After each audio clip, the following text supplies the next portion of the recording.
Bon alors, je fais des bêtises ou... Des bêtises. Ah! J'adore les bêtises.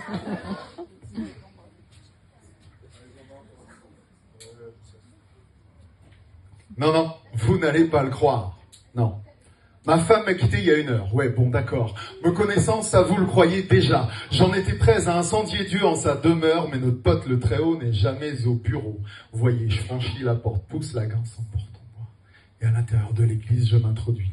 N'étant pas une espèce d'ordure, plutôt respectueux de nature, c'est un lieu de culte ici, jette un maclope à l'entrée dans le bénitier.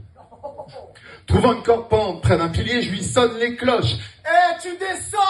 gueulais-je avec cœur, m'attendant à ce qu'on me réponde. Ah, vous connaissez vraiment plus du tout les inconnus. Franchement, c'est chaud. Alors, je la refais. M'attendant à ce qu'on me réponde. C'est là que j'aperçois son fils, la tête de pioche sur le dos de qui tout le monde écrit. Stati, que stoi, que statufié. Il me tend la main.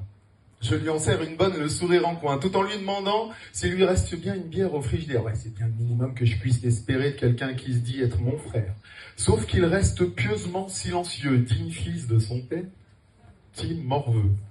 Soudainement, une nonne me surprend, s'approchant lentement, en se dandinant. Alléluia, mon vieux. Oh, happy days. Oh, happy days. Oh, vous pouvez le refaire? Je sais, je n'ai pas d'excuses, lui dis-je en ironisant. Que me conseillez-vous, lui dis-je en continuant. En temps normal, quel que notre père et avait Maria, cependant il me semble que ceci ne vous comblera pas. J'acquiesce gentiment, prenant l'air tout sage. Elle se rapproche davantage, de manière à saisir mes épaules, et me rétorque, me fixant droit dans les yeux, une accroche inattendue. Que diriez-vous de quelques galipettes? Marie, Joseph, Jésus, je tombe dénu, ma mâchoire rampe sur le sol. Mais qui l'eût cru? Mais vous êtes nonne! Je m'attendais pas du tout à entendre de telles paroles. Cependant, la nouvelle m'est plutôt bonne. Elle retire ses vêtements, dévoilant dès lors son corps d'idole. Tout s'éclaire, peut-être suis-je en train de vivre une apparition. En tout cas, je vous préviens, tout ce qui suit est divin. Elle presse de ses mains ma tête contre ses seins. C'est la rencontre du sein et de l'esprit.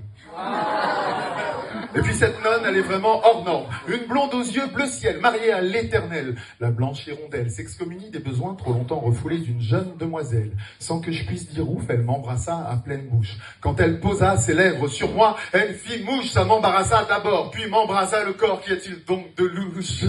Vous imaginez une sœur Teresa. Moi, je parle plutôt d'une Laetitia Casta.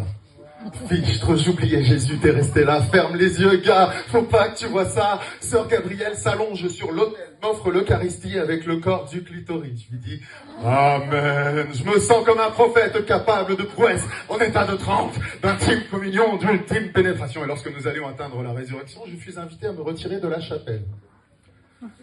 Vos peines ne peuvent être exorcisées que par Immaculée Conception, m'a-t-elle dit.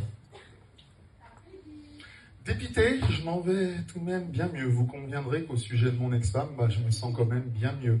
À la maîtresse des lieux, j'ai cédé mon âme dans une version unique de la messe. Au moment de sortir, ayant retrouvé le calme, j'ai jeté mon préservatif dans le bénitier, priant de ne jamais me faire confesser de cette manière par un curé.